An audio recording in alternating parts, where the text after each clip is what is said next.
বহরমপুর শহর তৃণমূলের যুব সভাপতি পাপাই ঘোষের বাগান বাড়ি ভেঙে দিল প্রশাসন। বহরমপুর পুরসভার ৩ নম্বর ওয়ার্ডে সৈয়দাবাদের সুরসুরি মাঠ লাগোয়া এলাকায় ছিল ওই বাগান বাড়ি। ওই বাগান বাড়িতে বসে পাপাই ঘোষ এলাকার মানুষের যাবতীয় সমস্যা সমাধান করতেন বলে জানা গিয়েছে। সেই সঙ্গে কাউকে হুমকি দিতে হলেও তাকে ওই বাগান বাড়িতে ডেকে পাঠানো হতে বলেও অভিযোগ রয়েছে। স্থানীয় বাসিন্দারা জানান, সকাল থেকে রাত পর্যন্ত এই বাগান বাড়িতে পাপাই ঘোষের অনুগামীদের আনাগোনা লেগেই থাকতো। প্রতিদিন রাতে ওই বাগান বাড়িতে পিকনিক হতো এবং অনেক রাত পর্যন্ত মদ মাংস খাওয়া চলতো।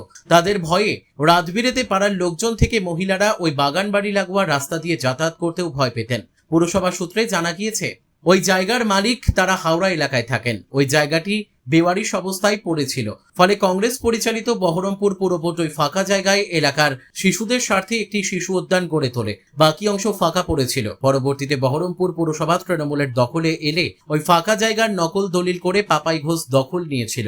এ নিয়ে এলাকাবাসী কলকাতা হাইকোর্টে জনস্বার্থে মামলা করেন। ওই মামলার রায় এলাকাবাসীর পক্ষে যায়। এরপরে এদিন প্রশাসন বুলডোজার নিয়ে গিয়ে ওই বাগান বাড়ি ভেঙে গুড়িয়ে দেয়। এমনকি ৩ নম্বর ওয়ার্ডের কাউন্সিলর উমা ঘোষের স্বামী মিন্টু ঘোষের একটা ক্যাফে ছিল, সেটাও ভেঙে গুড়িয়ে দেওয়া হয়েছে বলে স্থানীয় সূত্রে জানা গিয়েছে।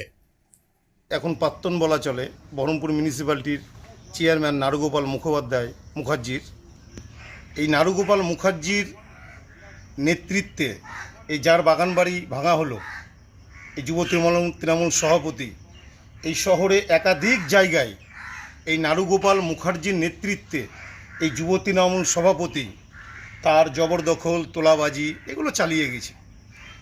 তো এই ৩ নম্বর ওয়ার্ডে পড়ছে, ওটা আমার ৪ নম্বর ওয়ার্ড। ওই জায়গাটা আমরা ছোট থেকে দেখে আসছি, খালি পড়ে আছে। তারপরে অধীরদার নেতৃত্বে বহরমপুর মিউনিসিপ্যালিটি যখন চলে, তখন ওটাকে বাচ্চাদের শিশু উদ্যান পার্ক করে দেওয়া হয়। সাইডে কিছুটা ফাঁকা ছিল। জায়গাটার মালিকানা আছে, তিনি হাওড়াতে থাকেন। এই যুব তৃণমূল সভাপতি এবং চেয়ারম্যান যৌথভাবে ওটাকে জাল দলিল করে প্রশাসনকে কাজে লাগিয়ে, এক শ্রেণী প্রশাসনকে কাজে লাগিয়ে জবরদখল ছিল। তাই আজকে জনস্বার্থে মামলা হওয়ার স্বার্থে সব কিছু প্রমাণ হয়ে গেছে যে তারা জাল করেছে। তাই আজকে প্রশাসন মহামান্য আদালতের নির্দেশে ভাঙতে বাধ্য হলো। তো এ তো ছোট্ট একটা ব্যাপার। এরকম বহরমপুরের চেয়ারম্যান যিনি প্রাক্তন নারুগোপাল মুখার্জি এবং এই যুব তৃণমূল সভাপতি আরও দুজন আছে, এদের নেতৃত্বে একাধিক সরকারি জায়গা বিক্রি করে দেওয়া হয়েছে, হস্তান্তর করা হয়েছে। এমনকি পার্ক ছিল,